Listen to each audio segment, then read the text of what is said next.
Me cuesta mucho creer esta percepción, puesto que yo en repetidas oportunidades recibí, no solamente en privado, sino que públicamente, todo el apoyo de la Junta Directiva del ISDEMU, de las organizaciones de mujeres y en particular también de la presidenta de la Junta Directiva del ISDEMU sobre mi gestión en estos puntos. El tema de las cachiporristas, esto, yo quiero aprovechar también la oportunidad para decir, eso no fue invento mío, eso fue una decisión colegiada de la Junta Directiva del ISDEMU, realizada sobre la base de un análisis, ¿verdad?, de la conveniencia de eliminar esta práctica, porque constituía una forma de discriminar y de denigrar la imagen de las mujeres en el país, ¿verdad? Eso, y de cambiar también la forma tradicional en que se celebran los desfiles cívicos y recuperar el verdadero sentido de las fiestas patrias. Entonces, eso no fue una decisión mía. Eso fue una decisión que conocía la primera dama. Es que no...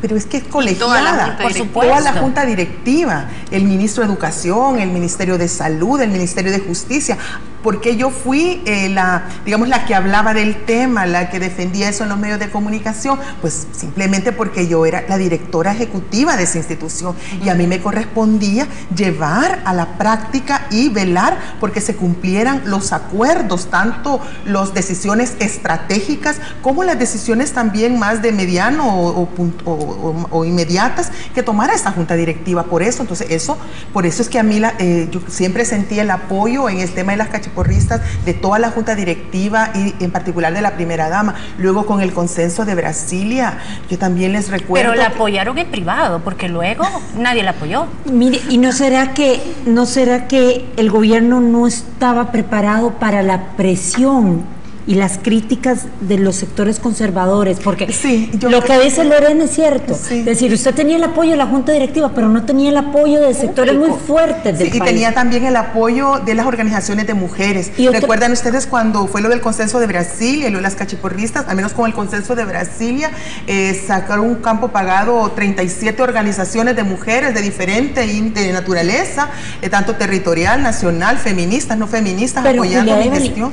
Pero el líder de este país, que es el presidente de la República, sale con unas declaraciones que la desacreditan a usted y dice, ¿por qué vino a firmar algo que no estaba autorizada? Entonces, puede ser que internamente se decía una cosa, pero externamente lo que todo el mundo entendía era: la directora del ISDEMU está haciendo algo que el gobierno no va con la agenda del gobierno. Eso era la percepción. Mire, yo, volviendo al... no que volvamos, pero quiero referirme a esto del consenso de Brasilia.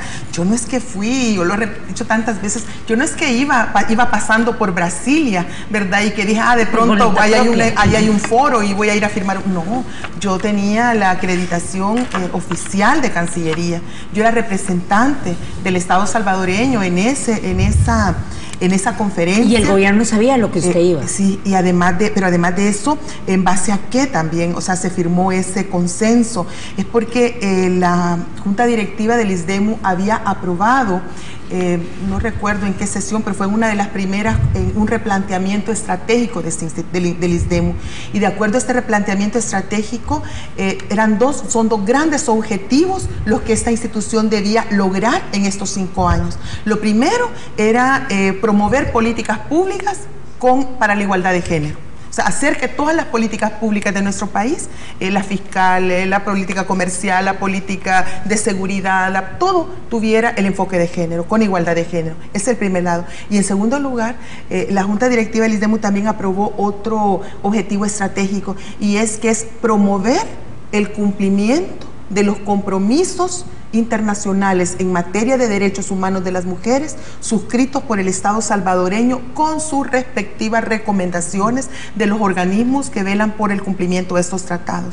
En repetidas ocasiones, El Salvador ha recibido recomendaciones del Comité de CEDAW, del Comité contra la Tortura, del Comité de Derechos Humanos, del Comité Económico de Derechos Económicos, Sociales y Políticos, etcétera, de las relatoras sobre la violencia violencia contra la mujer que han venido en nuestro país, en las cuales se ha recomendado que se proceda a realizar un debate nacional sobre el tema de los efectos que tienen esta penalización total del aborto, ¿verdad?, sobre la salud de las mujeres, sobre la mortalidad de las mujeres, y que se promueva la revisión de esta legislación para ponerla, el Código Penal, acorde a estos, digamos, a estos compromisos.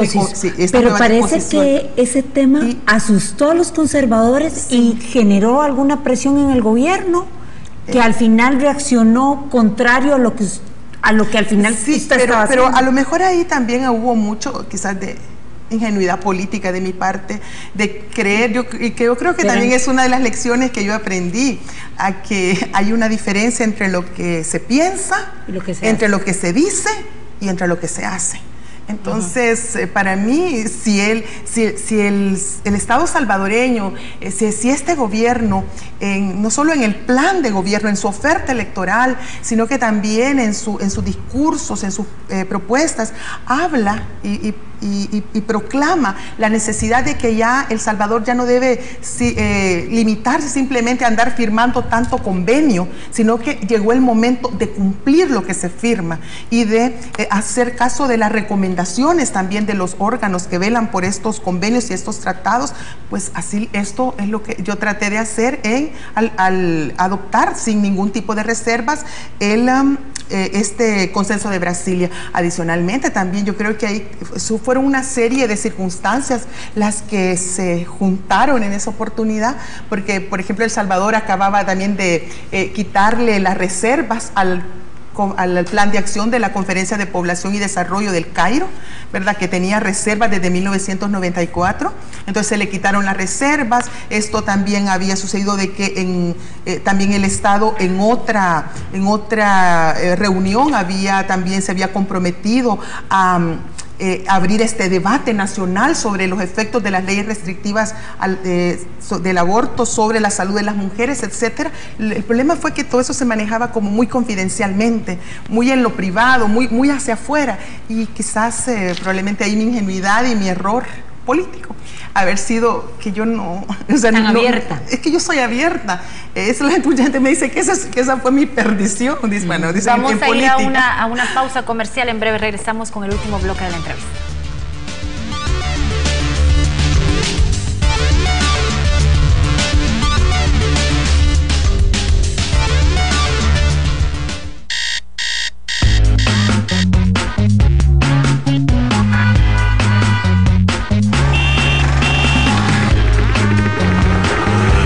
Para votar en las próximas elecciones, no tienes que recorrer largas distancias ni complicarte la vida. Solo tienes que actualizar en tu